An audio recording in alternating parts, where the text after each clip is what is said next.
राधे राधे मित्रों। आज की एक कहानी एक ब्राह्मण और एक नाग की है।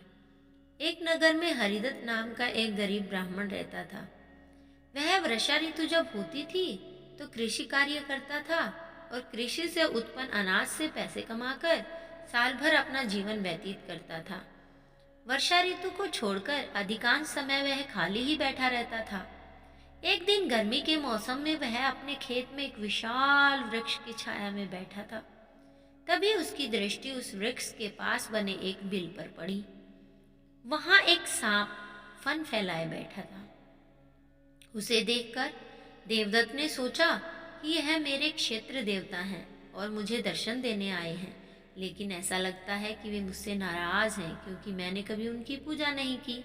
मैं आज से ही उनकी पूजा करना शुरू कर दूंगा और उन्हें प्रसन्न करूंगा। मुझे विश्वास है कि उनकी कृपा से मुझ पर अपार धन की कृपा होगी। यह सोचकर देवदत्त कहीं से दूध ले आता है और उस बिल के सामने एक मिट्टी के बर्तन में रख देता है और कहता है, हे नागदेव, मुझे आज तक आपका पता ही नहीं चला, इसीलिए मैं आपकी पूजा नहीं कर पाया। कृपा करके मेरे अपराध को क्षमा करें।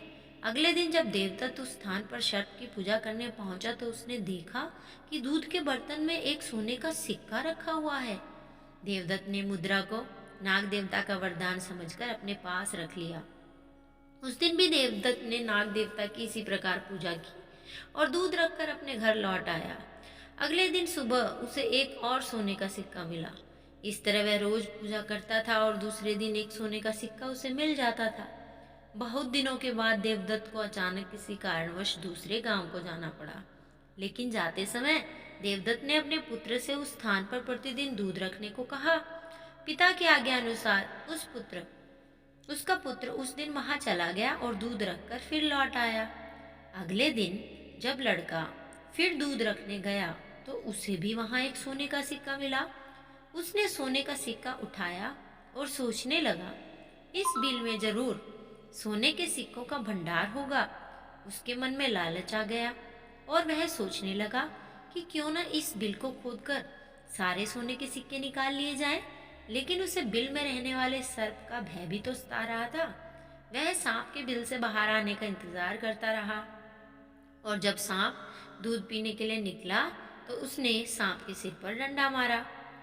सांप के सिर पर डंडा मारने के बाद सांप तो किसी न किसी तरह से डंडे के वार से बच गया, लेकिन गुस्से में आकर उसने देवदत्त के पुत्र को जहर भरे दांतों से काट लिया, जिससे उसकी तुरंत ही मौत हो गई। इस प्रकार लोभ के कारण ब्राह्मण के पुत्र को अपनी जान गंवानी पड़ी। कहानी का भाव, लालच बुरी चीज है, लोभ का दुष्परिणाम भोगना पड़ता है, अतः लोभ कभी न करें।